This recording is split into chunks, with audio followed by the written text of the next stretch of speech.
What's up, YouTube family? It's not great news here. I came out here yesterday and discovered something in our outbuilding that made my heart sink. And you're fixing to see my whole body. So let me explain.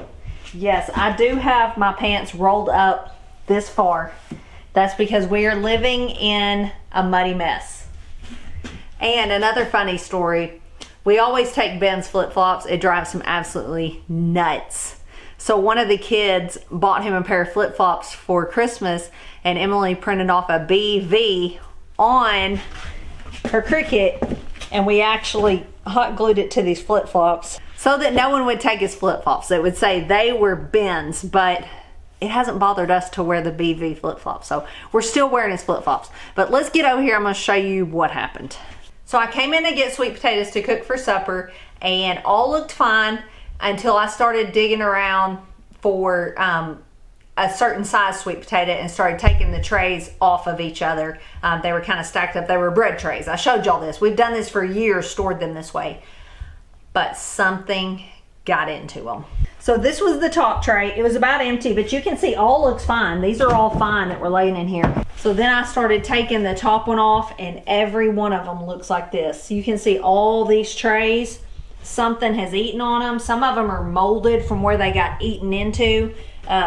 You can see there's just shells of potatoes down in some of these where something has eaten and just shredded them. It's outrageous.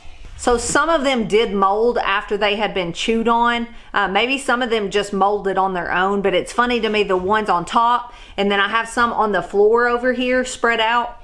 None of them are touched. It was just the ones stacked, and it was only the ones that I couldn't see. It was like mice came up from the bottom. So I'm estimating out of the 720 pounds that we had in there, we've probably got 300 pounds of this nastiness that is just ruined, gone to waste. All that hard work out the window. All right, second load. We are actually just gonna dump these in a bucket. We've kind of seen people that ferment these and then feed them like a silage. We're gonna give that a try. A lot of waste. So if y'all make a mistake, something on growing your own food, just remember this, it happens to all of us. You're never gonna fail if you don't ever try, but you gotta try anyway. You may be wondering why we're not trying to grow sweet potato slips or what people would call plants out of these. We have plenty. We already have those going, so we don't need them. And with not having the shindig, we're not growing just tons and tons of extra of those because we have nowhere to go with them.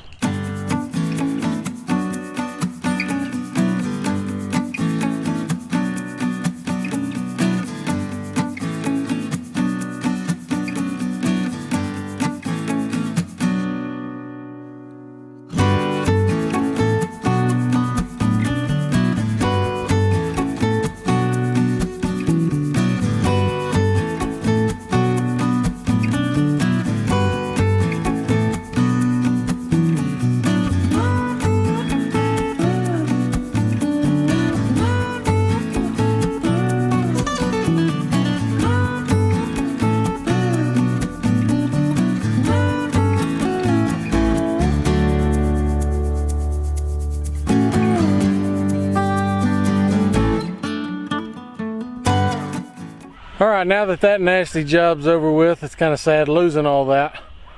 With spring coming, the grass just starting to grow everywhere. We're still feeding hay. I cannot help it. This is the hard part about the rotational grazing. Having them stuck in a small paddock, feeding hay, which they're getting plenty of food, but they've got green grass on the other side. And I know they're licking their lips like it's a big old steak. Oh, that might not be the best. Bucket of grain? I don't know. Probably like a big old steak would be to me. Or a nice big fat salad. That's what we're going to call it. That's their salad. We're serving them their salad bar. So I'm going to head back there and I'm going to make them a little extension off the paddock that they're in right now.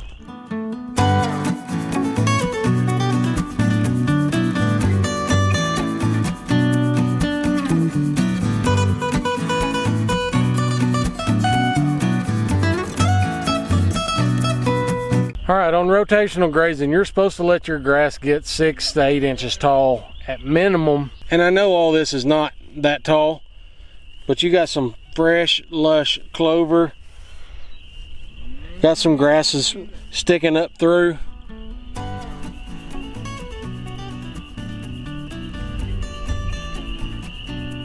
But just right here on the other side of the hot wire, they've nibbed it off to the ground.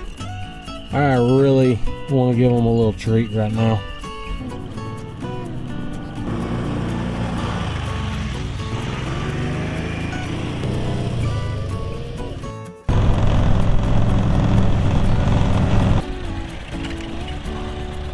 I don't know if y'all can hear them.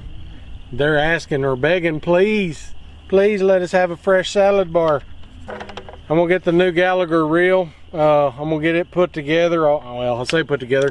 All I gotta do is put the hook on it. It's already pre-wired.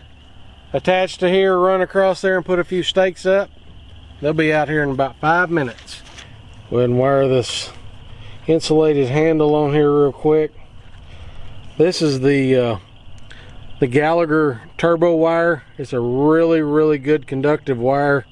I think it's, if I'm not mistaken, it was like 7 strands of stainless wire and then 2 strands of copper in this to make it more conductive than just a 7-strand stainless wire. And then also it's got the poly wire in there just to make it stout. And I got me a good knot on there. We'll hook it up.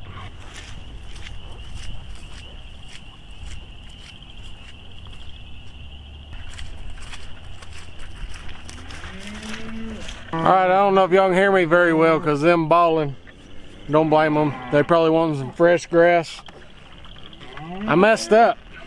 I got in too big of a hurry, tied that on, and forgot to put my wire through my reel guide. That right there is a very handy piece on this reel. It will save you a lot of headache because when I get to winding real fast, this wire now can come over and wad up on each side. As soon as I reel it back up next time, I'll take the end of it off and I'll feed it back through here because that right there, that's a lifesaver sometimes. All right, I'm losing light fast. We'll go ahead and get these pigtails put on there.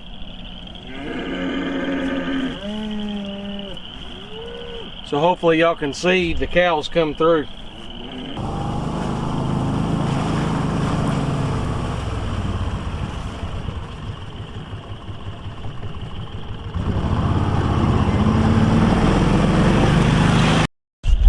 Alright, we'll clip this roller.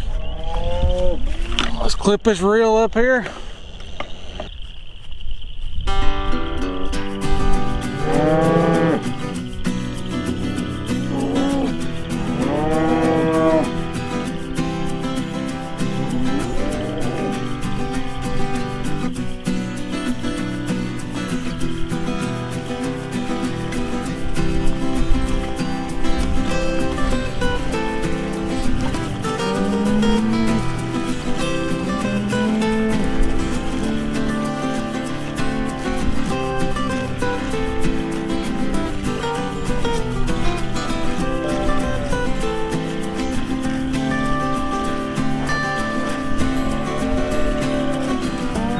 I think they approve.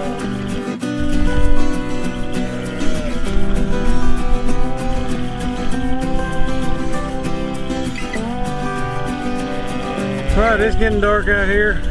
They're all satisfied. Everything's set up. We're good to go. I'm gonna head home, see what Andrew's got fixed for supper. Thank y'all for watching. Till next time, God bless.